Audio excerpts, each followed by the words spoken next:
नमस्कार, मैं हूं अमीश देवगन और आप देख रहे हैं आर पार। प्रधानमंत्री मोदी ने अयोध्या में भूमि पूजन क्या किया?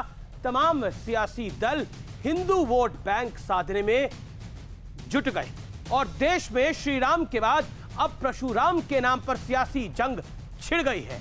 अखिलेश यादव कह रहे हैं कि उनकी पार्टी लखनऊ में परशुराम की 108 फीट ऊंची प्रतिमा बनाएगी, तो मायावती कह रही है कि समाजवादी पार्टी तो सिर्फ फरेब करती है, सबसे भव्य मूर्ति तो सत्ता में आने के बाद हम बनवाएंगे, वैसे ये सिर्फ अपनी मूर्ति बनवाते हैं। तो कांग्रेस कह रही है कि उत्तर प्रदेश में परशुराम जयंती पर होने वाली छुट्टी को योगी सरकार दोबारा बहाल कर दे।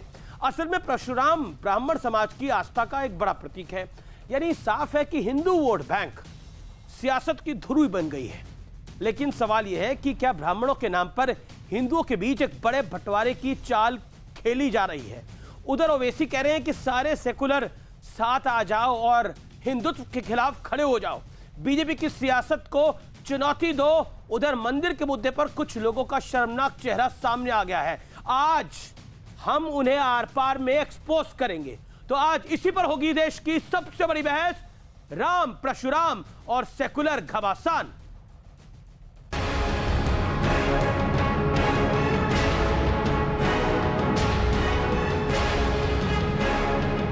जय जय श्री राम।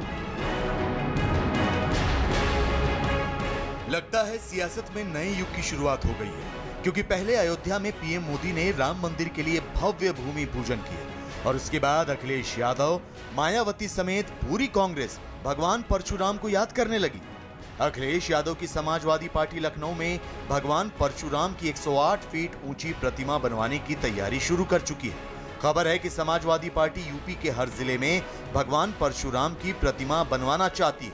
उधर मायावती का भी अपना ही दावा है। ये पार्टी ब्राह्मण समाज के वोटों के खातिर, खासकर ब्राह्मण समाज के वोटों के खातिर अपने राजनीतिक स्वार्थ में परशुराम की ऊंची प्रतिमा लगाने की भी बात कर रही है। बीएसपी की सरकार बनने पर यहाँ परशुराम की प्रतिमा हर मामले में सपा की तुलना में ज्यादा भव्य ही लगाएगी। इस बीच कांग्रेस ने भी सियासी दांव चल दिया है। कांग्रेस के बड़े नेता और पूर्व केंद्रीय मंत्री जितिन प्रसाद ने सीएम योगी को पत्र लिखकर परशुराम जयंती पर अवकाश दोबारा बहाल करने की अपील की है। सवाल है कि क्या इन सभी सियासी पार्टियों को हिंदू वोट बैंक नजर आने लगा है? आखिर क्यों राम मंदिर के भूमि पूजन के ठीक बाद भगवान परशुराम सबको याद आ रहे हैं? हालांकि इसी बीच असदुद्दीन ओवैसी का कहना है कि धर्मनिरपेक्ष दलों को हिंदुत्व के खिलाफ खड़ा होना होगा।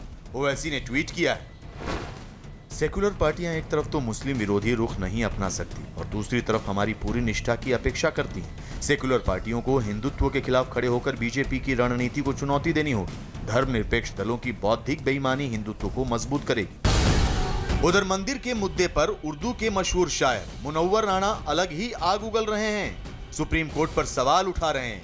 उनके बयान इतने भद्दे हैं कि हम इन्हें आपको पूरी तरह सुनवा भी नहीं सकते। रंजन गोगोई साहब ने वहां से निकल के फौरन अचानक सुबह हुई और राज्यसभा की मेंबरी हासिल कर ली कि इतनी बड़ी नाइंसाफी और इतने कम दाम में, जितने कम दाम में नहीं बिकती हैं, जस्टिस ऑफ इंडिया वहां से निकलता है और जाकर राज्यसभा की एक मेंबरी जो 50 लाख में, 1 करोड़ में, 2 करोड़ में, 5 करोड़ में मिलती है, उसमें जाकर बिक गया।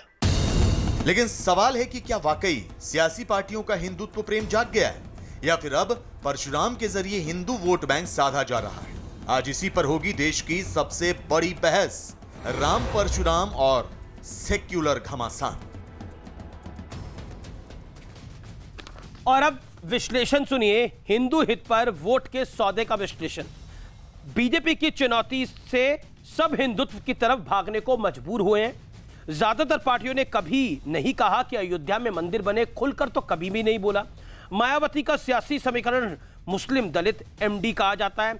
समाजवादी पार्टी का सियासी समीकरण मुस्लिम यादव एमवाई रहा है। हिंदुत्व के नाम पर कांग्रेस दो नावों में पैर रख रही है। कांग्रेस एक तरफ तो चाहती है कि वो श्री राम मंदिर के साथ दिखे, लेकिन दूसरी तरफ केरल में कांग्रेस संकट में खड़ी हो जाती है जब मुस्लिम लीग उससे नाराज हो जाती है। तो राम मंदिर पर प्रियंका वाड्रा के रुख से मुस्लिम लीग नाराज हुआ। केरल में कांग्रेस की साझेदार है मुस्लिम लीग। क्या वोट के लिए हिंदुओं का के बंटवारे की कोशिश हो रही है? जो ये खेल खेला जा रहा है, ये हिंदुओं को बांटने के